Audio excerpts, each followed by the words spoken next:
Very good morning viewers, నమస్తే. నేను విజయ Chandrika, ABN breakfast news కి స్వాగతం. మనం ఎవరికైనా చెడు చేయాలి అనుకున్నప్పుడు లేదా కీడు చేద్దామని అనుకుంటే వాళ్ళకి మంచి జరిగింది అంటే ఎలా ఉంటుంది? అదే ఆంధ్రప్రదేశ్ లాగా ఉంటుంది.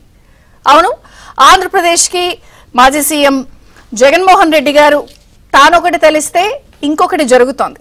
ఎందుకంటే ఆయన ఇక్కడ ఏదో జరిగిపోతోంది, ఇక్కడ ఏదో అయిపోతోంది, శాంతి భద్రతలు క్షీణించాయి, అసలు రాష్ట్రమా రావణ కాష్టమా, ఇంత అన్యాయంగా ఉంది పరిస్థితి, రాష్ట్రపతి పాలన విధించాలి, గవర్నర్ని కలిసి ఇంతమంది హత్యకు గురవుతున్నారు, అసలు ఇక్కడ భద్రత లేదు, ట్వీట్లు, గోల, హంగామా, ప్రత్యేకంగా ఇద్దరు వ్యక్తుల మధ్య ఉన్న వ్యక్తిగత కక్షని బేస్ చేసుకుని వారి మధ్య జరిగినటువంటి హత్యని కూడా గవర్నమెంట్ చెప్పింది, అది వారిద్దరి మధ్య ఉన్నటువంటి వ్యక్తిగత కక్ష కారణాల రీత్యా జరిగింది అని చెప్పిన దాన్ని రాజకీయం చేస్తూ పరామర్శల పేరుతో నానా హంగామా చేస్తూ, ఇంకొక పక్కన అసెంబ్లీ వేదికగా ఆయన రాకుండా సమస్యలు చర్చించకుండా అక్కడ యాగి చేస్తూ, ఢిల్లీ వేదికగా సింబాలిక్ గా ధర్నాలంటూ చేస్తూ ఆయన ఇక్కడ ఏదో జరిగిపోతోంది, ఏదో అయిపోతోంది రాష్ట్రానికి, అసలు ఈ రాష్ట్రం ఏంటి అని ఆయన ఒక్కరికే బాధ శ్రద్ధ ఉన్నటువంటి ఒక పిక్చర్ కలరైజేషన్ ఇస్తున్నటువంటి ఈ టైంలో అని అన్నాను కదా, మనం ఎవరికైనా కీడు చేద్దాం చెడు చేద్దాం అని అనుకుంటున్న టైంలో అక్కడ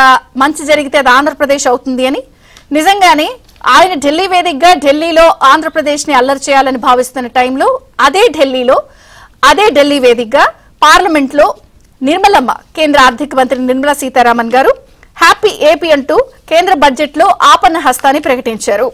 నిజంగా చెప్పాలంటే 5 ఏళ్ల తర్వాత బడ్జెట్ లో ఆంధ్రప్రదేశ్ పేరు వినిపించింది. సో యావత్ ఆంధ్రప్రదేశ్ పులకించిపోయింది. సో వరాల జల్లే ప్రకటించారు. పారిశ్రామిక అభివృద్ధితో పాటు తోడ్పాటు, కొప్పర్తి ఓర్వకల్లు నోట్స్ అభివృద్ధి, విశాఖ ఉక్కుకు 620 కోట్ల రూపాయల ప్రకటన, తూర్పు తీరాన్ని కలుపుతూ పూర్వోదయ, అంటే కొన్ని రాష్ట్రాలను పూర్వోదయ పథకం కిందకి యాడ్ చేశారు. సో ఆ రాష్ట్రాల్లో ఆంధ్రప్రదేశ్ కూడా ఉంది. సో వాళ్ళందరికీ కూడా కొన్ని ప్రత్యేకమైన బెనిఫిట్స్ ఉంటాయి. రాష్ట్రంలోని పలు కేంద్ర సంస్థలకు నిధులు అనౌన్స్మెంట్, కేంద్ర పన్నుల్లో వాటా 50,474 కోట్ల రూపాయలు.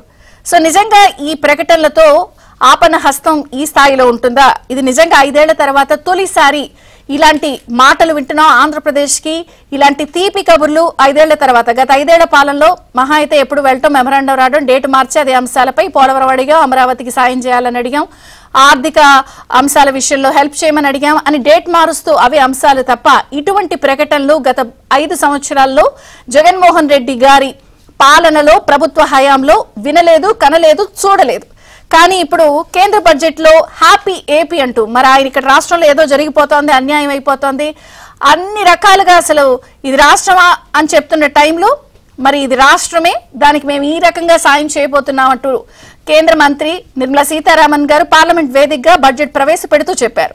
అలాగే ఇక్కడ నిన్న ప్రత్యేకించి అమరావతికి 15,000 కోట్ల రూపాయలకి సంబంధించి ఏడాదికి ప్రత్యేక సాయాన్ని కూడా ప్రకటించారు. అంటే రాబోయే రోజుల్లో మరిన్ని నిధులు ఇస్తామని చెప్పారు. సాధ్యమైనంత త్వరగా పోలవరాన్ని పూర్తి చేస్తాము, పోలవరం అది నేషనల్ ప్రాజెక్టు కాబట్టి ఆ బాధ్యత కూడా మాదే అని చెప్పారు. నిర్మాణానికి పూర్తి స్థాయిలో సొమ్ములిస్తామని చెప్పారు. వెనుకబడిన సీమ ఉత్తరాంధ్రతో పాటు ప్రకాశం జిల్లాలో అభివృద్ధికి గ్రాంట్లు ఇస్తామని ప్రకటించారు.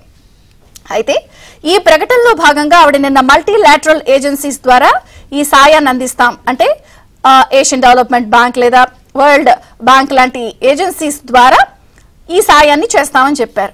ఇక్కడ నుంచి మళ్ళీ మనకు తెలిసినట్టే అలవాటైనటువంటి కీడు చేసే విద్య, అల్లరిపెట్టే విద్య వైసీపీ యథావిధిగా నిన్న ప్రకటన తర్వాత నుంచి మొదలు పెట్టేసింది. అదిగో అప్పంట, ఎట్లా అసలు ఇది గ్రాంటా అప్ప, మేమేదో 1,00,000 కోట్లు సాధిస్తామనుకుంటున్నారు, ఓహో 15,000 కోట్ల రూపాయలు అప్పు తెచ్చుకున్నారా, దీనికోసమైనా ఆహా ఓహో అన్నారంటూ వారికి తెలిసినటువంటి కీడు స్టేట్మెంట్లు ఇవ్వడం స్టార్ట్ చేశారు. దీనిపై కూడా నిర్మలా సీతారామన్ గారు చాలా చక్కగా తెలుగులో క్లారిటీ ఇచ్చారు. ఎస్, మాదే బాధ్యత, రాజధాని నిర్మాణానికి కేంద్రం కట్టుబడింది, ప్రపంచ బ్యాంకు రుణం తీసుకుంటాం, ఏపీ ఎంత వాటా భరించగలదో చూస్తాం, దాన్ని గ్రాంట్ గా ఇవ్వడంపై చర్చించుకుని నిర్ణయం తీసుకుంటాం, పోలవరం ప్రాజెక్టు ఖర్చంతా మాదే.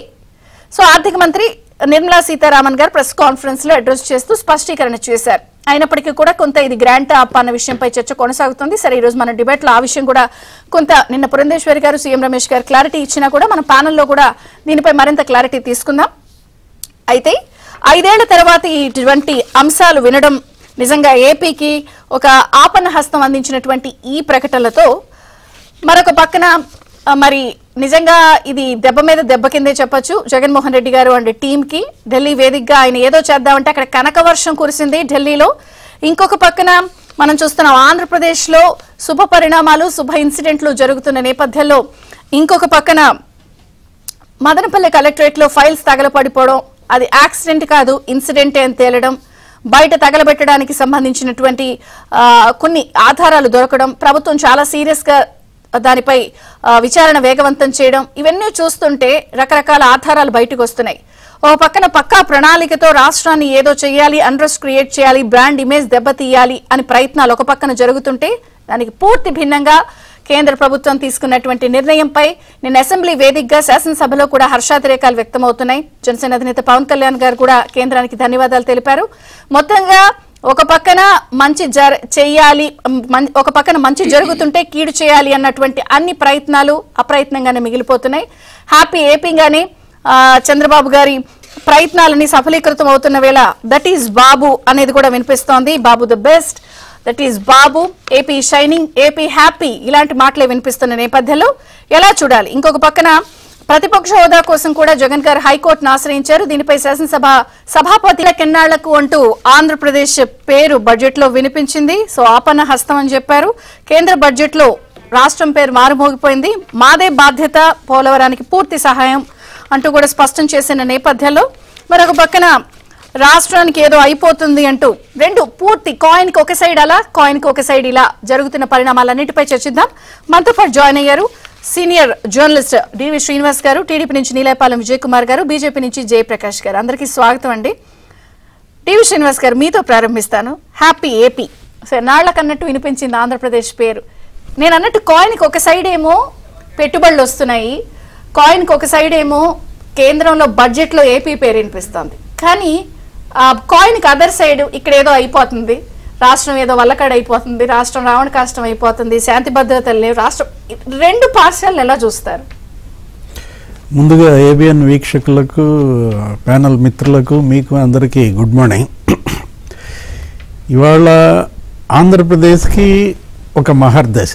ఎందుకంటే ఇదంతా కూడా ఒక శుభ సంకేతాలు, శుభ సూచికలుగా కనపడుతున్నాయి. జగన్మోహన్ రెడ్డి రాష్ట్రానికి కీడు చేయాలని ప్రయత్నించినా, ఈ ప్రభుత్వానికి కీడు చేయాలని ప్రయత్నించినా కేంద్రం ఈ బడ్జెట్ ప్రవేశపెట్టడం, ఆయన ఢిల్లీలో ఉన్నప్పుడే ఇంత పెద్ద ఎత్తున కేంద్ర సహాయం ఆంధ్రప్రదేశ్కి అందటం జగన్మోహన్ రెడ్డికి డైజెస్ట్ కానటువంటి అంశం అన్నమాట. ఇప్పుడు బాబు మ్యాజిక్ ప్రారంభమైందన్నమాట. మనం చూసాం ఏది ఎలా ఉంటుందో ఆయన మ్యాజిక్. ఆయనే గతంలో చెప్పాడు, ఇక 1995 బాబుని చూస్తారు మీరు అన్నాడు. ఏంటి అది ఇప్పుడు స్పష్టంగా కనపడింది అనమాట. 95లో మోడీ బాబు జోడీ చూసాం, వాజ్పేయి బాబు జోడీ. అప్పుడు పెద్ద ఎత్తున స్వర్ణ చతుర్భుజి రోడ్లు కానీ, మనం ఓఆర్ఆర్ కానీ, శంషాబాద్ ఇంటర్నేషనల్ ఎయిర్పోర్ట్ కానీ, ఇన్ఫ్రాలో అప్పుడు ఒక విప్లవం అన్నమాట. 5,000 కోట్లతో గ్రామాల్లో సిమెంట్ రోడ్లు మొత్తం ఉమ్మడి రాష్ట్ర ముఖ్యమంత్రిగా పెద్ద ఎత్తున వాజ్పేయి ద్వారా నిధులు రాబట్టారు. అది ఇప్పుడు మళ్ళా కనపడుతోంది స్పష్టంగా. ఏది ఆయన ఢిల్లీ వెళ్ళినటువంటి 20 రోజుల్లో 4వ తారీఖు 5వ తారీఖు ఢిల్లీ వెళ్ళారు. వెంటనే 20 రోజుల్లో ఈ ఫస్ట్ బడ్జెట్లోనే మరి అమరావతికి 15,000 కోట్లు వరద బారటం ఊహించినటువంటి అంశం అన్నమాట. పోలవరంకి ఒకే ఒక మాట సింగిల్ సెంటెన్స్లో నిర్మలా గారు తేల్చేశారు. ఏంటి? సత్వర పూర్తికి సంపూర్ణ సహకారం. సత్వర పూర్తికి సంపూర్ణ సహకారం అంటే మళ్ళీ దాని మీద కోడిగుడ్డు మీద ఈకలు పీకుతున్నట్టుగా పీకుతున్నారు. ఏంటి? ఎప్పటికి పూర్తి చేస్తారో చెప్పలేదని, ఎంత ఇస్తారో చెప్పలేదని షర్మిల్ గారు కూడా మాట్లాడిన మాటలు మనం చూస్తున్నాం. ఇవాళ ఆంధ్రప్రదేశ్లో అపోజిషన్లో వ్యాక్యూమ్ ఉంది. ఏంటి? ఒక శూన్యత ఉందన్నమాట. ప్రతిపక్షంలో ఇవాళ ఆ శూన్యతను భర్తీ చేయటం కోసం అన్నా చెల్లి పోటీ పడుతున్నారు. 40% ఓట్లున్నాయనేమో 2% మాటలు మాట్లాడుతున్నాడు, 2% ఓట్లున్నామేమో 40% మాటలు మాట్లాడుతుంది. ఏంటి? ఇద్దరి మధ్య ఒక రేస్ నడుస్తుంది. ఏది? ప్రతిపక్షం నేనంటే నేనని ఇవాళ షర్మిల హైకోర్టుకు కూడా వెళ్ళారు, నాకు ఇవ్వాల్సిందే ప్రతిపక్ష హోదా. 2 అది మరీ జోక్ అన్నమాట. ఏది అసలు అతను జగన్మోహన్ రెడ్డి జోకర్గా ఎలా మారాడు అనే దానికి ఇది ఒక ఉదాహరణ. మొన్న స్పీకర్ గారికి లెటర్ రాశారు. స్పీకర్ గారికి రాసిన లెటర్ని అయ్యన్న గారు కూడా నిన్న చదివి వినిపించిన పరిస్థితి. ఎలా అపహాస్య పాలవుతున్నాడు, నవ్వుల పాలవుతున్నాడు. అసలు ప్రధాన ప్రతిపక్ష హోదా ప్రజలిచ్చే హోదా అది. ఇవాళ ప్రజలు నిన్ను 11 స్థానాలకి పరిమితం చేసినప్పుడు నువ్వు ఇంకా దాని గురించి ఎందుకు ఇంత పదే లేఖలు రాయటం, అసలు లిటిగేషన్ వేయటం ఏంటి, అక్కడ రిట్ పిటిషన్ వేయటం మనం ఇంతవరకు చూడలేదు. దేశంలో ఇప్పుడు ఊరంతా ఒక దారి అయితే ఉలిపి కట్టుదో దారి అన్నట్టుగా ఎవరన్నా ప్రధాన ప్రతిపక్ష హోదా కోసం ఇలా రిట్ వేసినటువంటి నాయకుడిని కానీ పార్టీని కానీ తొలిసారి చూస్తున్నాం అన్నమాట. ఇవాళ మీరు ప్రతిపక్ష హోదా లేకపోతే వెళ్ళరా, అసెంబ్లీకి మాట్లాడరా, జనం తరపున మాట్లాడరా. ఈరోజు షర్మిల వరద ప్రాంతాల్లో పర్యటిస్తానంటోంది. ఏది అక్కడ భారీ వర్షాల్లో రైతులకు నష్టపోయిన దాంట్లో, అంటే అన్న పాత్ర తను పోషించడానికి అవి సిద్ధమవుతున్నటువంటి పరిస్థితుల్లో ఇవాళ జనానికి దూరమైనటువంటి జగన్మోహన్ రెడ్డి ఏదైనా భయపడుతున్నాడా? అసెంబ్లీకి వెళ్ళటానికి భయపడుతున్నాడా, జనంలో ఉండటానికి భయపడుతున్నాడా? అర్థం కావట్లా. 3 రోజులు ఢిల్లీలో మకాం. ఆయన అక్కడేదో అయిపోతుందనే పిక్చర్ ఇస్తున్నారు కానీ ఇక్కడ ఏపీకి అంత బాగుందని కదా ఫినిష్ చేయమని, కంప్లీట్ చేయమని ఇట్లా వస్తున్నాయి. గమ్మత్తు ఏంటంటే మీరన్న గమ్మత్తు, ఢిల్లీలో జగన్ ఉంటాడు, ఇక్కడేం ఫైళ్లు తగలబెడతారు. ఏది ఫైళ్లు తగలబెట్టే పనిలో ఫైళ్లు తగలబెడుతున్నారు. అక్కడేమో జగన్మోహన్ రెడ్డి ఇప్పుడు ఢిల్లీ వెళ్ళడంలో కూడా కుట్రకోణం కనపడుతుంది. ఏంటి జగన్మోహన్ రెడ్డి ఢిల్లీ పర్యటన ఇది కేవలం ముసుగు మాత్రమే. ఏది లా అండ్ ఆర్డరు, ఈ శాంతి భద్రతలు, ఇది కేవలం వంకే తప్ప అతను ఢిల్లీ పర్యటనలో ఉద్దేశం, హిడెన్ ఎజెండా వేరుగా ఉంది. తన బలం తగ్గలేదు. 11 మంది రాజ్యసభలో నాకున్నారు, నేను ఇంకా బలంగా ఉన్నాను అని బీజేపీ దగ్గర అక్కడ పెద్దల దగ్గర ముద్ర ఎంచుకోవటం కోసమా? అమిత్ షాతో విజయసాయి రెడ్డి కలిశారు ముందు రోజే. దేనికోసం కలిశారు? విజయసాయి రెడ్డి అమిత్ షా భేటీ మనం ఆయన ట్విట్టర్లో కూడా పోస్ట్ చేశాడు, ఏదో ఒక ఫోటో కూడా. ముందు రోజే ఆయన కలవడం కానీ, అసలు ఇది శాంతి భద్రతల అంశమా, ఎండోమెంట్ శాంతి కోసమా, ఏ పంచాయతీ వీళ్ళ మధ్య నడుస్తుందో కూడా తెలియని పరిస్థితుల్లో అపహాస్య పాలవుతున్నారు. జోకర్గా జగన్మోహన్ రెడ్డి మారటమే దురదృష్టం. రైట్. సో టీడీపీ అండ్ బీజేపీతో కూడా మాట్లాడదాం. నీలేపాలెం విజయ్ కుమార్ గారు నమస్తే, బ్రేక్ఫాస్ట్ న్యూస్ కి స్వాగతం. నిజంగా ఎన్నాళ్ళకి అన్నట్టు అమరావతి పేరు బడ్జెట్లో వినిపించడం, క్యాపిటల్ పేరు వినిపించడం, పోలవరం పేరు వినిపించడం, కొంత కళ్ళకి వినసొంపుగా చూడడానికి మాటలు ఫిగర్స్ కనపడుతున్నాయి, నెంబర్స్ కనపడుతున్నాయి. సో 5 ఏళ్లలో ఎప్పుడు ఏబీ పేరు బడ్జెట్లో వినలేదు.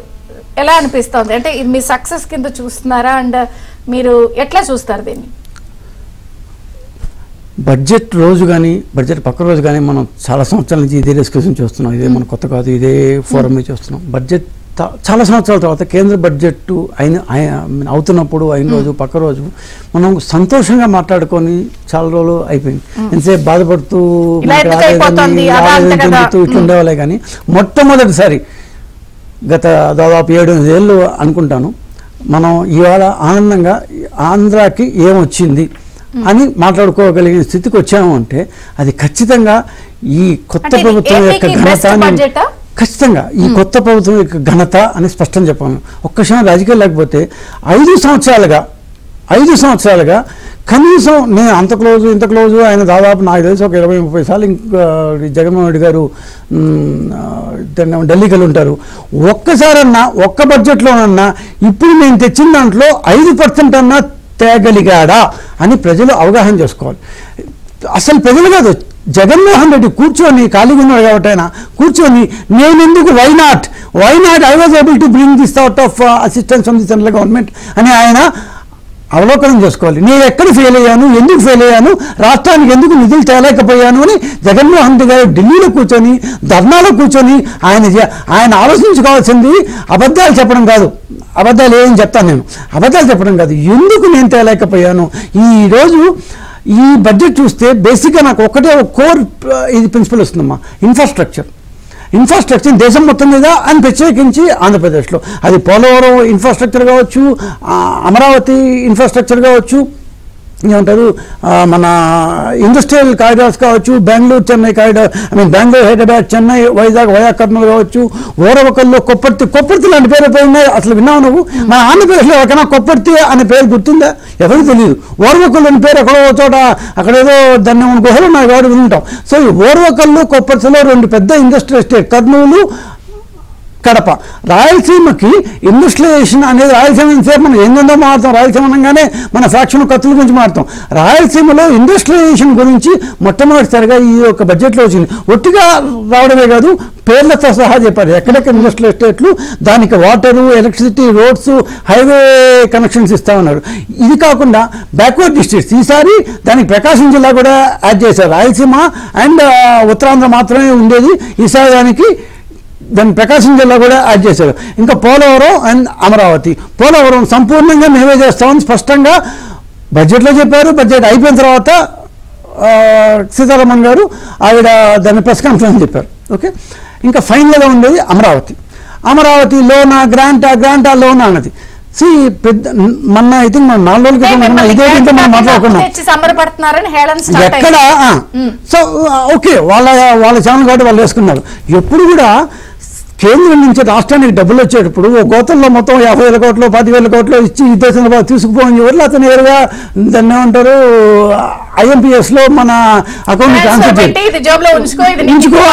అని చెప్పరు. కనీసం మనం బుర్ర ఉపయోగించాలి. మన వైకాపా వాళ్ళు ఏదో ఒక స్కీముల ద్వారానే వస్తుంది. 4 రోజుల క్రితం కూడా మనం ఇదే మాట మాట్లాడుకున్నాం. బడ్జెట్ రాకముందే ఈ మాట మాట్లాడుకున్నాం. మనం ఏదో ఒక స్కీముల ద్వారా వస్తుంది.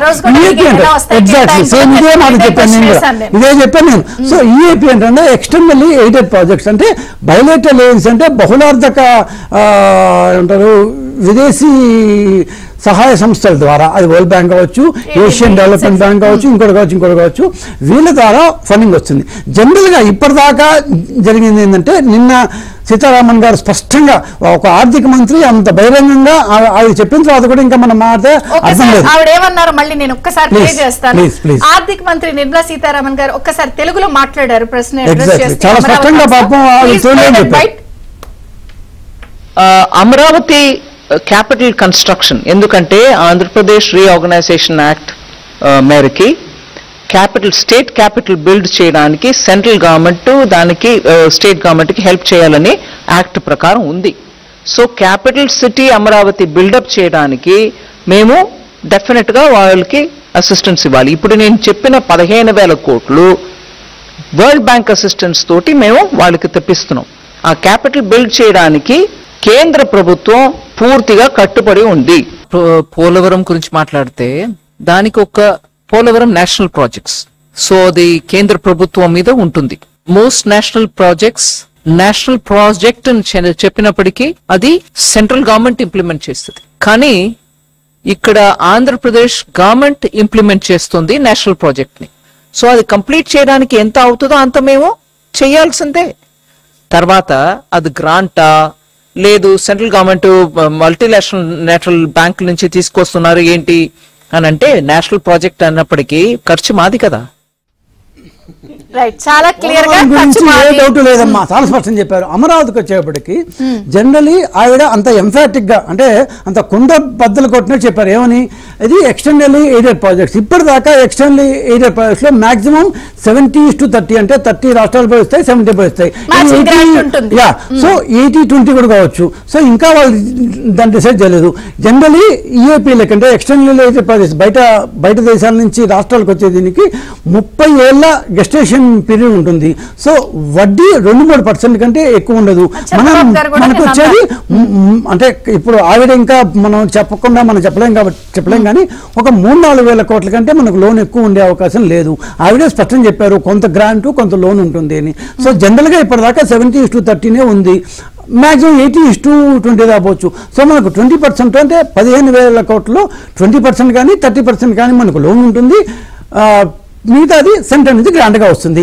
ఆ 20-30% 30 సంవత్సరాల్లో తీర్చాలి. అంటే ఈ 3,000 కోట్ల రూపాయలు జగన్మోహన్ రెడ్డి గారు ప్రతి మంగళవారం 4,000-5,000 కోట్ల రూపాయలు తెచ్చారమ్మా. ఏం మాట్లాడతాం మనం? ఆ 3,000 కోట్లకి ఏమంటారు, సముద్రంలో నీటి పొట్టు. పోనీ అలా అనుకుంటే ఆయన మంగళవారం అప్పులు తెస్తే మంగళవారమే బడ్జెట్ ప్రవేశపెట్టి ఏం చేస్తామని ఆయన చెప్పాడే. ఆయన 2019లో దేవుడు ఇది ఎట్టుంది స్క్రిప్ట్ అన్నాడు కదా, దేవుడి స్క్రిప్ట్ వరుసగా వస్తూనే ఉన్నాయన్నమాట ఒక్కొక్కటి. సో ఇది సో అంటే క్లారిటీ వచ్చినట్టేనా ఇప్పుడు దీనికి? ఇప్పుడు ఆర్థిక మంత్రి వైసీపీ గానీ ఈ అప్పు తెచ్చుకోవడం కోసమే సంబరపడ్డారని హేళన చేస్తాను మిమ్మల్ని. ఇప్పుడు మా సాక్షి టీవీ దానికోసమే వాళ్ళు పెట్టుకున్నారు. అమర్ రాంబాబు ట్వీట్లు పెట్టడానికే ఉన్నాడు. వాళ్ళ పని వాళ్ళు చేస్తున్నారు. వాళ్ళ జీతాలు రావు కదా. సో నేను స్పష్టం చెప్తున్నాను, 15,000 కోట్లు మాక్సిమం 30%, అంటే ఒక 3-4 వేల కోట్ల రూపాయలు మాత్రమే లోన్ రూపంలో ఉండే అవకాశం ఉంది. అది 30 ఏళ్లలో తీర్చాల్సిన అప్పు. వడ్డీ 2-3% కంటే ఈఏపీలో ఎక్కువ ఉండదు. సో మనం ఇప్పటిదాకా తీసుకున్న ఏమంటారు అప్పులతో పోలిస్తే ఇది పీనట్స్ కూడా ఇంకా తక్కువ. అది నీటి పొట్టు కంటే తెలవైంది. బట్ 15,000 కోట్లు ఇవాళకి ఈ సంవత్సరంలోనే మనకు అందబోతున్నాయి. అందుకని ఈసారి last time world bank loan కోసం ఆంధ్రప్రదేశ్ ట్రై చేసినప్పుడు అమరావతి కోసం 2019కి ముందు ఏ విధంగా వీళ్ళందరూ 100 కొద్ది రిపోర్ట్లు ఇచ్చి అమరావతిని కక్కసంగా చంపేశారు. అమరావతి లోన్ ఏ విధంగా ఆపేశారో మన అందరికీ తెలుసు. అమరావతిని ముందుకు పోనీయకుండా జగన్మోహన్ రెడ్డి గారు ఎంత ప్రయత్నించారో అంత ప్రయత్నించారు. కానీ ప్రతిసారి ఆయన బూమరాంగ్ అవుతూనే ఉంది. ఈసారి కూడా బడ్జెట్ లో ఎలకేషన్ లేదు కదా. ఇది ఈఏపీ అమ్మా, వాళ్ళకి అంత స్థాయికి లేదు. ఎక్స్టర్నల్లీ ఎయిడెడ్ ప్రాజెక్ట్స్ అంటే బడ్జెట్ లో అలొకేషన్ కాదు. వరల్డ్ బ్యాంక్ లోన్ కావచ్చు, ఏషియన్ డెవలప్మెంట్ బ్యాంక్ లోన్ కావచ్చు, ఇంకొక ఎక్స్టర్నల్ బయోలేటరల్ ఏజెన్సీ లోన్లు కావచ్చు. ఇవంతా ఇక్కడ నుంచి మనం వాళ్ళకి ఎస్టిమేట్ పంపిస్తాము. ఎస్టిమేట్లు మన దగ్గర రెడీగా ఉన్నాయి. ఆల్రెడీ ఇంతకుముందు వరల్డ్ బ్యాంక్ పంపించింది. పాత మాస్టర్ ప్లాన్తో చేస్తున్నాము. మాస్టర్ ప్లాన్ ఏ విధంగా అమరావతిలో ఇప్పటిదాకా మార్చలేదు. నారాయణ గారు చాలా స్పష్టంగా చెప్పారు, మాస్టర్ ప్లాన్ మనం మార్చలేదని. ఆ ఎస్టిమేట్స్ సిఆర్డీఏ దగ్గర అట్లే ఉన్నాయి. ఆ ఎస్టిమేట్స్ ఈ యొక్క కాలానికి కొద్దిగా మార్పులు చేసి వెంటనే ఏ బయోలేటరల్ ఏజెన్సీకి అయితే సెంట్రల్ గవర్నమెంట్ చెప్తుందో సెంట్రల్ గవర్నమెంట్ పూచీకత్తిస్తుంది, గ్యారంటీ ఉంటుంది, హామీ ఇస్తుంది. సెంట్రల్ గవర్నమెంట్ దగ్గర ఉండి ఫెసిలిటీ చేసి మనకు లోన్ ఇప్పిస్తుంది. ఇంకా అంతకంటే ఏం కావాలమ్మా? ఆ లోన్ 70% వాళ్ళే బీజేపీ దగ్గర నుంచి క్లారిటీ తీసుకుంటారు. ఏమంటున్నారు? సో ఏపీ ఎంత వాటా భరించగలదో చూస్తాం, దానిని గ్రాంట్ గా ఇవ్వడంపై చర్చించి నిర్ణయం తీసుకుంటాం అన్నారు. రైట్. సో ఈ పాయింట్ వరకు ఓకే. ఆ 15,000 కోట్లు కూడా ఎవరిస్తారు అన్న దాని మీద కూడా రకరకాల చర్చ ఉంది. అంటే ఒకటి ఈ మ్యాచింగ్ గ్రాంట్ పాయింట్ తీసుకోకుండా ఈ 15,000 కోట్లు అన్న పాయింట్ ని కూడా అచ్చంగా కేంద్రమే ఇస్తుందా, దానిలో కూడా అన్నది అప్పుగా తీసుకుని ఇస్తారా అన్నది ఒక చర్చ. సరే, డీటెయిల్ క్లారిటీ బీజేపీ నుంచి తీసుకుందాం. నిన్న ఏమిటి అనేది అందరూ చూస్తున్నారు. అయితే ఇక్కడ నిర్మలమ్మ గారు ప్రకటించిన అంశం విషయంలో చాలా హ్యాపీ ఏపీ వివిధ అంశాలపై చక్కగా వెనకబడిన జిల్లాలకు ఇస్తామన్నారు. పోలవరంపై క్లారిటీ ఇచ్చారు, అమరావతిపై చెప్పారు. కానీ స్టిల్ నిన్నటి నుంచి ఒకటే చర్చ, అప్ప గ్రాంటా. సరే, నీలాయపాలెం గారు చెప్పినా కూడా బేసిక్ గా రకరకాల చర్చలు. ఈ 15,000 కోట్ల రూపాయలని కేంద్రం వెనక్కి ఇస్తుందా, ఏపీనే భరించమంటారా, లేకపోతే కట్టేది కేంద్రమా స్టేటా, రకరకాల చర్చలు. ఏం చెప్తారు ఓవరాల్ గా? ఫస్ట్ ఆఫ్ ఆల్ అది క్లారిటీ ఇచ్చి, నిన్న నిర్మలమ్మ గారు చెప్పారు కదా మాదే బాధ్యత, దాన్ని కొనసాగింపు చేయండి. ముందుగా అందరికీ నమస్కారం. ముఖ్యంగా ఏబిఎన్ ప్రేక్షకులందరికీ కూడా నా ప్రత్యేకమైనటువంటి అభినందనలు, ధన్యవాదాలు కూడా తెలియజేస్తున్నాను. ధన్యవాదాలు ఎందుకన్నానంటే ఏబిఎన్ ద్వారా గత 5 సంవత్సరాల్లో జగన్మోహన్ రెడ్డి గారి ప్రభుత్వంలో ప్రజల పక్షాన పోరాడుతూ ఏబిఎన్ ని ఆదరించినటువంటి అందరికీ కూడా ఈ రోజు నిన్న ప్రకటించినటువంటి బడ్జెట్ చాలా ఆనందకరమైనటువంటి బడ్జెట్, ప్రగతిని ఆశించి ఫ్యూచరిస్టిక్ బడ్జెట్. అది రాబోయేటటువంటి 2 దశాబ్దాలకి అంటే 2047 వరకు ఏదైతే మనం విశ్వగురువుగా రావాలని ఏదైతే ఆశించామో దానికి తగినటువంటి బడ్జెట్ ఇవాళ ఎన్డీఏ ప్రకటించడం జరిగింది. అందరూ కూడా చాలా ఆనందంగా ఉన్నారు. ఏదో కొద్దిమంది తప్పితే ఆ కొద్దిమంది కూడా వారికి ఏంటంటే రాష్ట్రం ప్రగతి ఇష్టం లేనటువంటి వ్యక్తులు మాత్రమే. అయితే ఇప్పుడు మీరు ప్రధానంగా అడిగినటువంటి విషయం మేడం, మీరు అన్నారు ఏమిటి ఇది ఇచ్చినటువంటిది గ్రాంటా లోనా అనేది.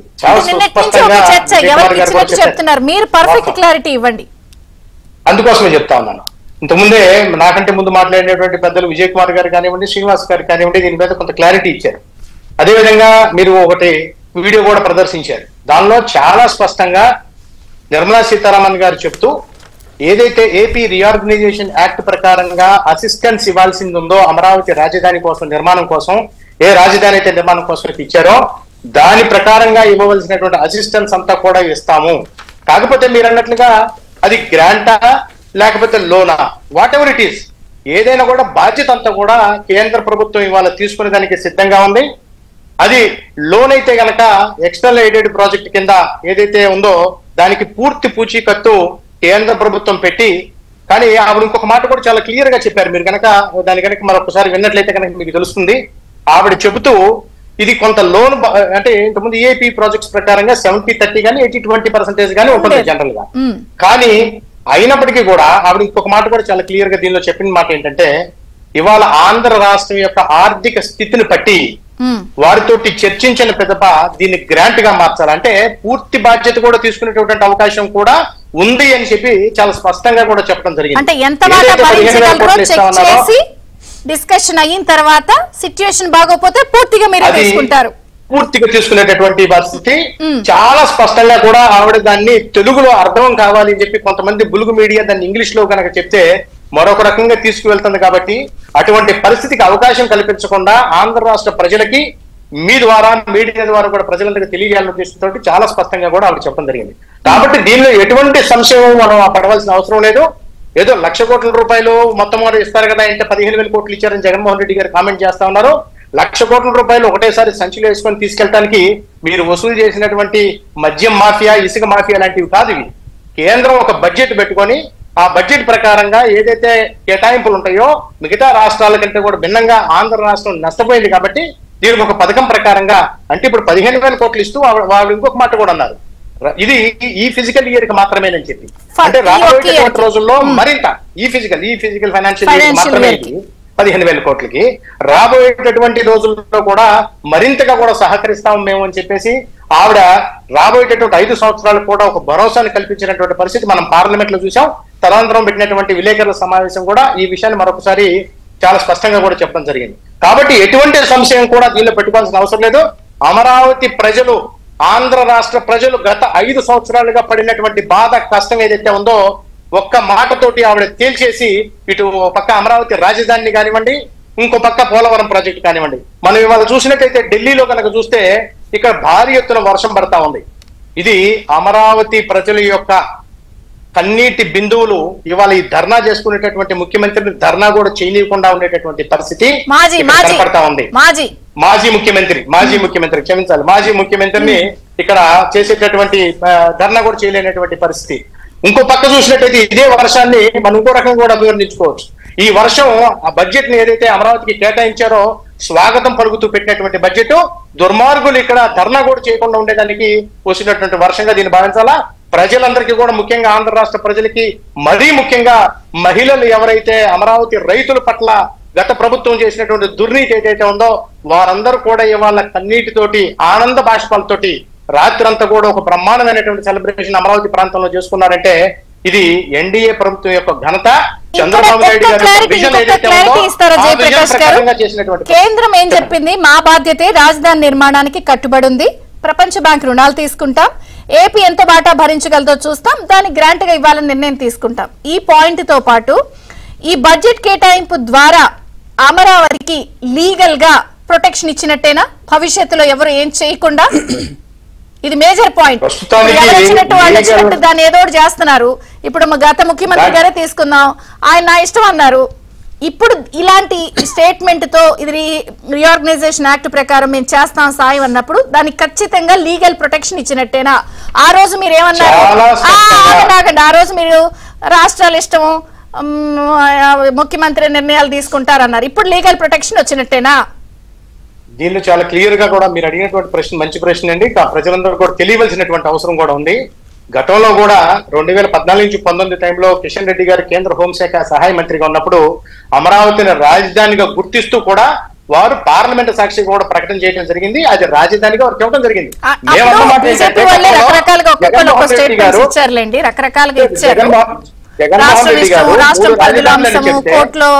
కోర్టులో కూడా చెప్పిన, అందుకే అడిగా. ఇప్పుడు ఇలా బాధ్యత మాది అన్నప్పుడు కంప్లీట్ లీగల్ ప్రొటెక్షన్. రాజధానికి ఫండ్స్ ఇస్తున్నాం అనేది ఆవిడ చాలా స్పష్టంగా చెప్పినటువంటి మాట. ఏపీ రీఆర్గనైజేషన్ యాక్ట్ ప్రకారంగా insisted on specifically on Amaravati capital. ఆవిడ అన్నారు కూడా, క్యాపిటల్ అని మాత్రమే అనలేదు ఆవిడ, అమరావతి రాజధాని కోసం ఇస్తున్నాం మేము ఇది అని కూడా చాలా స్పెసిఫిక్ గా చెప్పడం అయింది. అమరావతి రాజధాని అనేది దీనిలో చాలా సుస్పష్టంగా కేంద్ర ప్రభుత్వం కానీ రాష్ట్ర ప్రభుత్వం కానీ ఇవాళ ఎటువంటి పరిస్థితుల్లో మార్చేటటువంటి అవకాశం లేదు. రెండోది ఏంటంటే అంటే విభజన చట్టంలో సహాయం అన్నారు కదా, ఆ సహాయాన్ని కెన్ యు ఎక్స్ప్లెయిన్ మోర్? ఏదైతే రాష్ట్రం అభివృద్ధి కోసం ముఖ్యంగా రాజధాని నిర్మాణం యాక్ట్ ప్రకారంగా చెప్పడం జరిగిందో ఆ చట్టంలో చెప్పినటువంటి మాట ఏమిటంటే రాజధాని నిర్మాణానికి కావాల్సినటువంటి పూర్తి ఆర్థిక సహకారాన్ని కేంద్ర ప్రభుత్వం నుంచి ఇస్తామని చెప్పేది ఈ రీఆర్గనైజేషన్ యాక్ట్ లో పెట్టినటువంటి విషయం. ఆ రీఆర్గనైజేషన్ యాక్ట్ ప్రకారంగా సహకారం doesn't mean that it need not be a grant, it may be a separate assistance from the financial institution or అట్లా కాకపోతే కూడా కేంద్ర ప్రభుత్వం యొక్క నిధులు వాటా. గతంలో కనుక మనం చూసినట్లయితే 2,500 కోట్ల రూపాయలు 2014 నుంచి 2019 మధ్య మనకి ఇవ్వడం జరిగింది. అదేవిధంగా ఆ ప్రాంతంలో ఉన్నటువంటి ఎయిమ్స్ కి 1,100 కోట్ల రూపాయలు ఇవ్వడం జరిగింది. అదేవిధంగా చుట్టుపక్కల ఔటర్ రింగ్ రోడ్డు కోసం కూడా కొంత ఫండ్ ని, అండర్ గ్రౌండ్ డ్రైనేజ్ కోసం 1000 కోట్ల రూపాయలని ఇవ్వడం జరిగింది. ఇవన్నీ కేంద్ర ప్రభుత్వం ఏదైతే అసిస్టెన్స్ రీఆర్గనైజేషన్ యాక్ట్ ప్రకారంగా ఉన్నాయో కేంద్ర ప్రభుత్వం నిధులు కొంత మొత్తం టోటల్ గా కూడా రాజధాని నిర్మాణం కోసమో లేకపోతే ఒక నగర నిర్మాణం కోసమో కంప్లీట్ గా కేంద్ర ప్రభుత్వం యొక్క ఫండ్స్ ఉండేటటువంటి అవకాశం ఉండదు. ఇక్కడ కాదు, ఈవెన్ మనకి రాంచీలో చూసినప్పటికీ కూడా అక్కడ అసిస్టెన్స్ కొంత ఇచ్చారు, కొంత ఫండింగ్ ఇచ్చారు డైరెక్ట్ గా. ఇదే విధంగా ఇప్పుడు కేంద్ర ప్రభుత్వం పూర్తి బాధ్యత తీసుకొని ఈ రాజధాని నిర్మాణానికి చేస్తాం అని చెప్పి చాలా స్పష్టంగా as per the reorganisation act ఏదైతే ఉందో దాని ప్రకారంగా తీసుకుంటా ఉన్నాం. దానికి బాధ్యత కూడా కేంద్ర ప్రభుత్వమే తీసుకుంటుందని కూడా నిర్మలా సీతారామన్ గారు చెప్పడం జరిగింది. దాని తర్వాత కూడా మన రాష్ట్ర అధ్యక్షురాలు పురంధరేశ్వరి గారు కూడా చాలా స్పష్టంగా కూడా దాని మీద క్లారిటీ ఇంకొంచెం పబ్లిక్ కి చూసే వాళ్ళకి క్లారిటీ ఇస్తే, నిన్న అన్నారు కదా పారిశ్రామిక వృద్ధికి తోడ్పాటు విశాఖ ఉక్కుకు 620 కోట్లు, తూర్పు తీరాన్ని కలుపుతూ పూర్వోదయ పథకం అంటే కొన్ని రాష్ట్రాలను కలుపుతున్నారు. అలాగే రాష్ట్రంలోని పలు కేంద్ర సంస్థలకు నిధులు అన్నారు కదా. ఇప్పుడు ఏవైతే మళ్ళీ వెనుకబడిన ఉత్తరాంధ్ర, సీమ ప్రకాశం అభివృద్ధికి కూడా గ్రాంట్లు అన్నారు కదా, ఇవి కూడా మీరు ఈ మల్టీలేటరల్ ఏజెన్సీస్ ద్వారా చేస్తారా లేకపోతే బడ్జెటెడ్? ఇది చాలా క్లియర్ గా దానిలో మీరు ఏదైతే దానిలో నిన్న ప్రకటించినటువంటి బడ్జెట్ ఉందో ఆ బడ్జెట్ లో కూడా స్పెసిఫికల్ గా మెన్షన్ చేస్తూ ఆవిడ చెప్పినటువంటి మాట రీఆర్గనైజేషన్ యాక్ట్ ప్రకారంగా వాటిని ఆదుకోవాల్సినటువంటి అవసరం ఉంది కాబట్టి వాటికి సంబంధించినటువంటి కేటాయింపులంతా కూడా మా దగ్గర నుంచి చేస్తున్నామని, దానిలో స్టీల్ ప్లాంట్ కి సంబంధించిన 620 కోట్ల రూపాయలు కూడా బడ్జెట్ లోంచి తీసిచ్చేటటువంటిది తప్పితే ఇది ఎక్కడ వాళ్ళకి లోన్ ఇప్పించేది కాదు, ఇంకొకటి తీసిచ్చేటటువంటి విషయం కూడా కాదు. అదేవిధంగా పారిశ్రామిక కారిడార్స్ ఏవైతే ఉందో వాటన్నిటికి సంబంధించింది కూడా కేంద్ర ప్రభుత్వం ఈ దేశ అభివృద్ధిలో భాగంగా గతిశక్తి అని ఏదైతే చెప్పడం జరిగిందో గతంలో 20 లక్షల కోట్ల రూపాయలు దీనికోసం కేటాయించుకోవాలని రాబోయే 5 సంవత్సరాలకి పెట్టుకున్నారో దానిలో నుంచి తీసిచ్చేటటువంటి పరిస్థితి ఉంది కాబట్టి దీనిలో ఎక్కడా కూడా వేరే రకమైనటువంటి అవకాశం లేదు. పోలవరం ప్రాజెక్టు కనుక వచ్చి చూసినట్లయితే మనం నాబార్డ్ సంస్థ నుంచి దానికి వాళ్ళ కేంద్ర ప్రభుత్వం గ్యారంటీ తోటి, ఎందుకంటే అది కేంద్ర ప్రభుత్వం యొక్క ప్రాజెక్ట్, అది ఇంప్లిమెంటేషన్ అథారిటీగా రాష్ట్ర ప్రభుత్వం కాబట్టి దానికి నాబార్డ్ దగ్గర నుంచి స్టేట్ గవర్నమెంట్ కేవలం ఇంప్లిమెంటేషన్ అథారిటీ మాత్రమే. ఫండింగ్ దానికి సంబంధించిన ఫైనల్ అప్రూవల్స్ అంతా కూడా రాష్ట్ర ప్రభుత్వం యొక్క ప్రతిపాదనలు బట్టి కేంద్ర ప్రభుత్వం ఆమోదించి నాబార్డు ద్వారా ఇస్తూ పూర్తిగా అదంతా కూడా రీఎంబర్స్మెంట్ అంతా కూడా కేంద్ర ప్రభుత్వ నిధుల దగ్గర నుంచి మాత్రమే నాబార్డుకి ఇవ్వడం జరుగుతుంది. కాబట్టి దీనిలో ఎటువంటి మనం వేరే రకమైనటువంటి ఆలోచన చేయాల్సిన అవసరం లేదు. సుస్పష్టంగా కూడా చాలా క్లియర్ గా కూడా మేడం చెప్పడం జరిగింది నిర్మలా సీతారామన్ గారు. ఆంధ్ర రాష్ట్ర అభివృద్ధి కోసం ఎన్డీఏ ప్రభుత్వం 3 పార్టీల కలయికతో ఏదైతే ప్రజలు ఇంత పెద్ద మ్యాండేట్ ఇచ్చారో పూర్తి స్థాయిలో కూడా దానికి నిలబడి ఉంటుంది అని చెప్పి కూడా మేడం చెప్పడం జరిగింది. కాబట్టి మనకి ఎటువంటి సంశయం పెట్టుకోవాల్సిన అవసరం లేదు. అది పార్లమెంట్ సాక్షిగా కూడా మీరు అమరావతి ఇక ముందు కూడా లీగల్ గా ఉంటున్నారు. అమరావతి ఏ ముహూర్తంలో మనం మంచి ముహూర్తంలో పెట్టాం కాబట్టి జగన్మోహన్ రెడ్డి గారు ఇంచు కూడా కదలలేకపోయారు. అమరావతి హైకోర్టు ఎంఫాటిక్ గా పూర్తి స్థాయిలో కొట్టేసింది, నీ 3 రాజధానులు పనికిరావు, అది ఆశ్చర్యమేం కాదు అని హైకోర్టు కొట్టేసింది. దాని మీద ఆయన సుప్రీంకోర్టు పోయాడు అంతే. హైకోర్టు 3 రాజధానులకు అనుకూలంగా తీర్పు ఇవ్వలేదు, అమరావతియే రాజధాని హైకోర్టు స్పష్టంగా చెప్పింది. ఇన్ఫాక్ట్ దాన్ని జేపీ గారు చెప్పినట్టు కిషన్ రెడ్డి గారు ఉన్నప్పుడు ఆయన కూడా స్పష్టంగా ఇచ్చారు, దాన్ని గెజెట్ నోటిఫికేషన్ కూడా ఇచ్చారు. సో ఇన్ని చేసిన తర్వాత కూడా నేను 3 రాజధానులు రాష్ట్రం ఇష్టం అంటూ హైకోర్టు పోయారు. హైకోర్టు కొట్టేసింది, సంపూర్ణంగా కొట్టేసింది, ఏ రకమైన వెసులుబాటు కూడా ఇవ్వలేదు. ఆ తర్వాత ఆయన సుప్రీంకోర్టు పోయాడు, సుప్రీంకోర్టులో అందుకని అమరావతి అప్పుడు లీగల్, ఇప్పుడు లీగల్.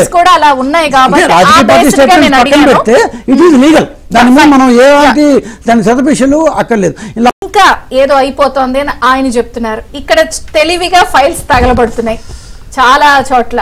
పీసీసీ అవ్వచ్చు, మైనింగ్ అవ్వచ్చు, బేవరేజెస్ అవ్వచ్చు, తాజాగా మదనపల్లి కలెక్టరేట్. అది యాక్సిడెంట్ కాదు, ఇన్సిడెంట్ అని కనిపిస్తోంది. అయినా కూడా ఆయన ఢిల్లీ వెళ్తున్నారు, కన్వీనియంట్ గా వీటిపై రెస్పాండ్ అవ్వట్లేదు. ఒక మాజీ ముఖ్యమంత్రి స్థాయిలో ఉన్న వ్యక్తి గవర్నర్ దగ్గరికి వెళ్ళి అబద్ధాలు ఎలా చెప్తారు? Shameful on the part of YCP. ఎందుకు ఇంత కఠినమైన వర్డ్ షేమ్ఫుల్? సిగ్గు లేదు. ఎందుకన్నా అంటే జగన్మోహన్ రెడ్డి గారు గవర్నర్ దగ్గరికి వెళ్ళి గత 40 రోజుల్లో 36 మంది రాజకీయ హత్య గావించబడ్డారు. గత 45 రోజుల్లో 35 మంది తెలుగుదేశం దాడులు తట్టుకోలేక ఆత్మహత్య చేసుకున్నారంట. 300 ఆత్మహత్య యత్నాలు జరిగాయంట. ఇవన్నీ గవర్నర్కి ఇచ్చిన లిస్టులో ఉన్నాయమ్మా. 1000 దాడులు జరిగాయంట, 1050. 460 ప్రభుత్వ ఆస్తులు ధ్వంసయ్యాయంట, 590 ప్రైవేట్ ఆస్తులు. ఎక్కడ చూసావయ్యా నువ్వేమన్నా 5 సంవత్సరాల పాటు దాన్ని ఏమంటారు, మనం కళ్ళు మూసుకుంటే వచ్చేస్తుంది అధికారం అంటే మీ వాళ్ళే చెప్పావు కదా, అట్లా ఏమన్నా నిద్రలో కళ్ళకు వచ్చాయేంటి? యాడ్ నుంచి వచ్చాయి బాబు నీకు ఇవన్నీ? 36 మంది హత్య ఎక్కడి నుంచి వచ్చాయి?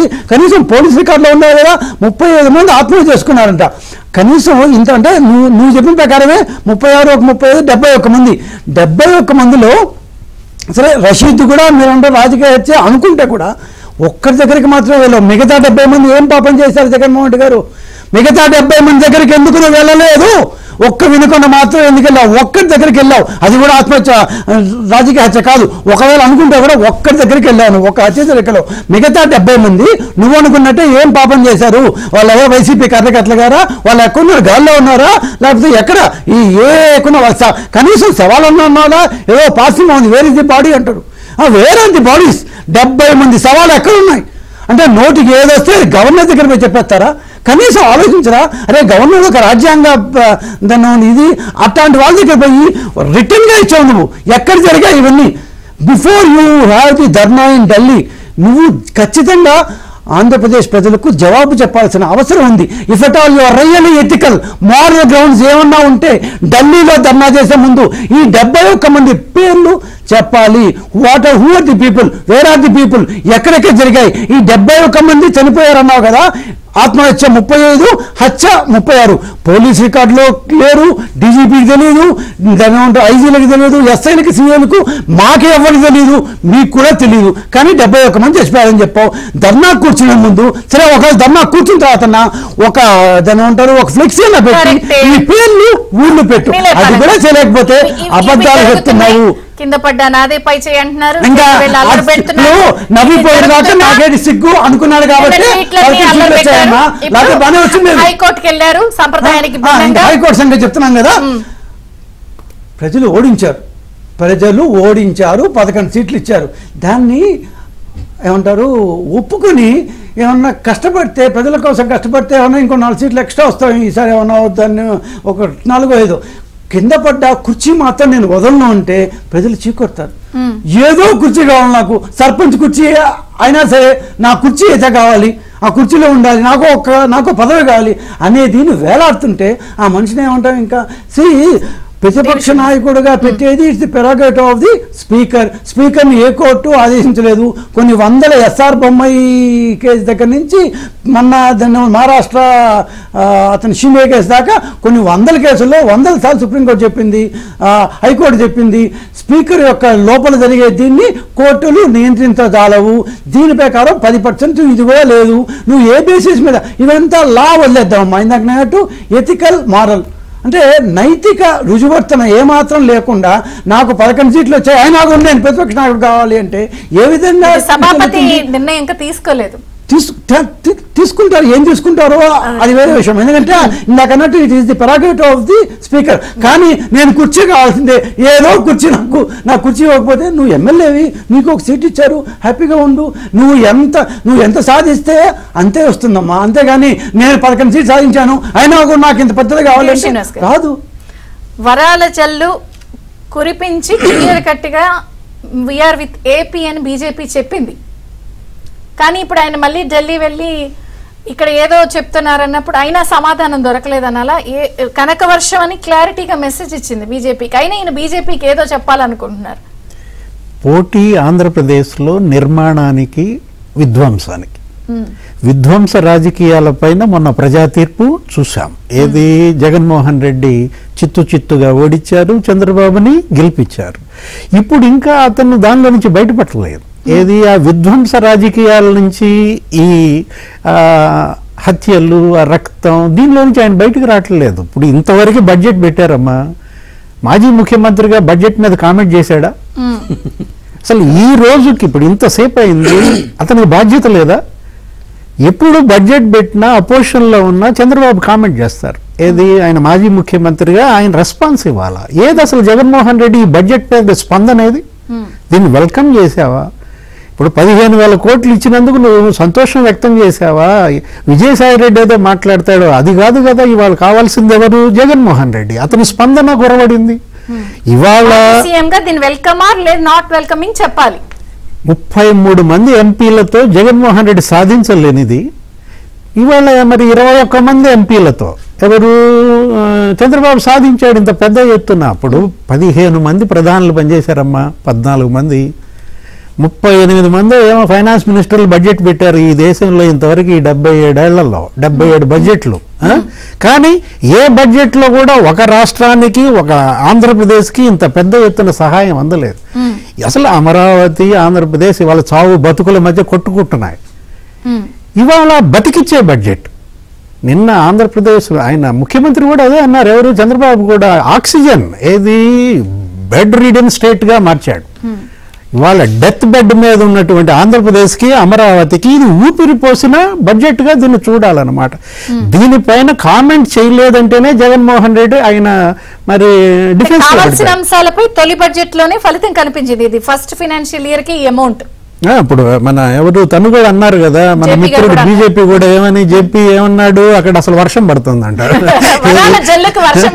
కాదు, జగన్మోహన్ రెడ్డి బయటికి రావటం, అక్కడ ధర్నా చేయటం ప్రకృతికే ఇష్టం లేదని కూడా చెప్పిన దీంట్లో ఇవాళ హత్యలు అంటున్నాడు. 35 మంది హత్యలు. నిన్న కాలువ శ్రీనివాసులు అసెంబ్లీలో ఏమన్నాడు, 5 ఏళ్లలో 2680 మంది హత్యల సంగతి ఏంటన్నాడు. నువ్వు 35 హత్యల గురించి ఎత్తితే వాళ్ళు 2680 హత్యల గురించి అడుగుతున్నారు. ఒక్క బీసీలే 300 మందిని చంపారంట, మహిళల్ని మరి 1500 మందిని చంపేశారు. ఏది ఎస్సీ ఎస్టీలు 200 మందిని చంపారంట, ముస్లింలని 11 మందిని చంపారని వాళ్ళు లిస్ట్ వదులుతున్నారు. ఆ హత్యలు ఇప్పుడు నువ్వు 35 హత్యలు అంటే వాళ్ళు 2680 హత్యలు ఉన్నాయి సార్. ఈ పోలీసు రికార్డులు చూపి చెప్తున్నాం. ఈ 71 మంది చచ్చిపోతున్నారు కదా, ఆ పోలీసు రికార్డులు ఎన్నికల కోడ్ సమయంలో హత్యలు 13, ఎన్నికల తర్వాత ఇంకా జరిగిన 6, మహిళలు 991, ఎస్సీ ఎస్టీ 188, బీసీ 300 అని లిస్ట్ ఉంది. పరిపాలనలో తప్పటడుగులే. కనీసం ప్రతిపక్షంగా సరిగ్గా నడుస్తాడంటే ఇప్పుడు తప్పటడుగులే. ఏది మొదటి పరామర్శగా జైలుకి వెళ్తాడు, నెల్లూరు జైల్లో ఆయన ఎవరన్నా పరామర్శిస్తాడు, ఎవడు? పిన్నెల్లిని. రెండో అడుగుగా సరిగ్గా వేస్తాడనుకుంటే అది కూడా రౌడీ షీటర్ కుటుంబాన్ని పరామర్శిస్తాడు, వినుకొండ పోయి. ఇప్పుడు మళ్ళా ఇంకో అడుగు, ఈ అడుగు ఏది? ఢిల్లీ. అన్ని ఈ తప్పటడుగులు ఇవాళ ఒక్క పాయింట్. సో మాక్సిమం ఈ బడ్జెట్ ని నిన్న దేశవ్యాప్తంగా వెల్కమ్ చేశారు. మిత్రపక్షాల రాష్ట్రాలకు కాస్త పెద్దపీట వేశారు, మిగిలిన రాష్ట్రాలను కొంత కన్సిడర్ చేయలేదు. ఇది పొలిటికల్ బడ్జెట్ అని ఒక కామెంట్ మీ మీద వినిపిస్తున్నా. ఇక్కడ నేను సరే లేని పార్టీస్ చేసిన కామెంట్స్ ఇక్కడ వాళ్ళ ప్యానల్లో లేరు కాబట్టి అడగను. నేను అనేది ఏంటంటే పోలవరాన్ని మాదే బాధ్యత అన్నప్పుడు డెడ్ లైన్ ఎందుకు పెట్టలేదు? మళ్ళీ అది సజీవంగా ఉంటే కాస్త ఇబ్బంది కదా ఎలక్షన్స్ టైంకి.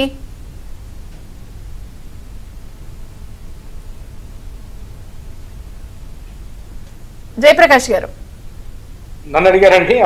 మిమ్మల్ని అయ్యో మీరే కదా బాధ్యత, పోలవరం ప్రాజెక్ట్ ఖర్చంతా మాదే అన్నప్పుడు ఎందుకు డెడ్ లైన్ పెట్టలేదు?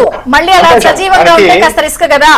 మీకు దీనిలో మంచి ఇదండి, నేను తప్పనిసరిగా చెప్తాను. దీనికి ఏదైతే పోలవరం ప్రాజెక్ట్ ఉందో ఒక నిర్దిష్టమైన లక్ష్యంతో ఈ టైం కల్లా కంప్లీట్ చేయాలని 2014లో నిర్దేశించుకోవడం జరిగింది. దాని తర్వాత 72% 2014 నుంచి 19 దాకా దాని యొక్క యాక్టివిటీ జరిగింది. 72% వర్క్ కంప్లీట్ అయిపోయింది. దాని తర్వాత వచ్చినటువంటి జగన్మోహన్ రెడ్డి గారి ప్రభుత్వం 19 నుంచి 24 దాకా ఆ పోలవరం దగ్గర ఒక్క బస్తా సిమెంట్ గానీ ఇసుక గానీ వేసినటువంటి దాఖలాలు లేవు. ఉన్నది కాక అడిషనల్ గా వాళ్ళు చేసినటువంటి పిచ్చి పనుల వల్ల రీటెండరింగ్ అని చెప్పి లేకపోతే రివర్స్ టెండరింగ్ అని చెప్పి ఏదేదో తీసుకొని వచ్చి వేరే కంపెనీలు కొంతమందిని ఇంక్లూడ్ చేసి వాళ్ళకు ఒక అవగాహన లేకుండా ఆ ప్రాజెక్ట్ అంతా కూడా నిర్వీర్యమైనటువంటి పరిస్థితి జరిగింది.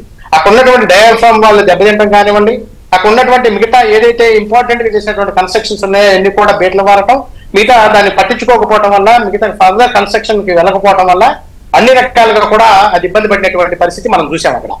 అయితే దానికి ఇప్పుడు ఏదైతే దెబ్బతిందో, నిన్న మన మేడం చెప్పడం మాట్లాడుతా కూడా నిర్మలా సీతారామన్ గారు చాలా స్పష్టంగా కూడా దాని మీద కూడా క్లారిటీ ఇచ్చారు. పోలవరం ప్రాజెక్ట్ ని ఒక స్పెసిఫిక్ లక్ష్యంతో నిర్మించలేకపోవడానికి ప్రధాన కారణం ఏంటంటే ఇప్పుడు ఉన్నటువంటి పరిస్థితుల్లో ఏదైతే ఫర్దర్ గా దానిలో ఇంక్లూడ్ చేయవలసినటువంటి, అంటే ఒకటి ఎస్కలేషన్, ప్రైజెస్ ఎస్కలేషన్స్ కావచ్చు, 2 గతంలో నిర్వీర్యమైనటువంటి పరిస్థితి 5 సంవత్సరాలుగా, వీటిని మళ్ళీ రీస్ట్రక్చర్ చేసుకోవాలి. అవి కూడా చర్యలు ఉంటాయా ఉండవా అనేది అది ఎవరి బాధ్యత అనే దానిని బట్టి డెఫినెట్ గా దానికి సంబంధించినటువంటి కేంద్ర ప్రభుత్వం ఏమైతే తీసుకోవాలో ఈ ఏజెన్సీ మీద తీసుకుంటుంది. రాష్ట్ర ప్రభుత్వం ఏదైతే గతంలో చేసిన తప్పులు అయితే ఉంటాయో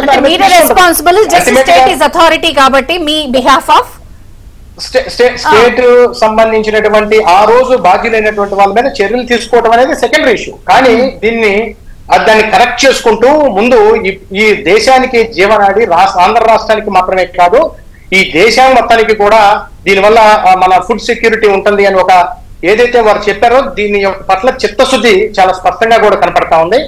అందుకోసం ఫోకస్డ్ గా పోలవరం పై ఇంత స్టేట్మెంట్ ఇచ్చినప్పుడు డెడ్ లైన్ ఎందుకు పెట్టలేదు? మళ్ళీ అది కొంత అలాగే రాబోయే రోజుల్లో బడ్జెట్ లో కానీ లేదా రాబోయే రోజుల్లో స్టేట్మెంట్ ఇవ్వడం కానీ చేస్తారా? నిన్న మొన్న రామానాయుడు గారు ఏదైతే ఇరిగేషన్ మంత్రి గారు ఉన్నారో వారు వచ్చి నిన్న చాలా ఇదిగా సిడబ్ల్యూసి చైర్మన్ గారిని కూడా కలవటం జరిగింది. కలిసినప్పుడు కూడా అక్కడ జరిగినటువంటి పొరపాట్లు, లోటుపాట్లు, చేసుకోవాల్సినటువంటి పరిస్థితులు ఏంటనేది వారంతా కూడా వివరిస్తే దాని మీద కావాల్సినటువంటి త్వరితగతిగా తీసుకోవాల్సినటువంటి పర్మిషన్స్, గతంలో దెబ్బతిన్నటువంటి ప్రాంతాలను కూడా మళ్ళీ రీస్ట్రక్చర్ చేసుకోవడం, వీటన్నిటికీ కూడా కొంత సమయం కావాలి. అది వచ్చిన తర్వాత కానీ లక్ష్యాన్ని చెప్తారు. డెఫినెట్ గా చెప్తారు. దానిలో అసలు అనుమానం ఏమన్నా?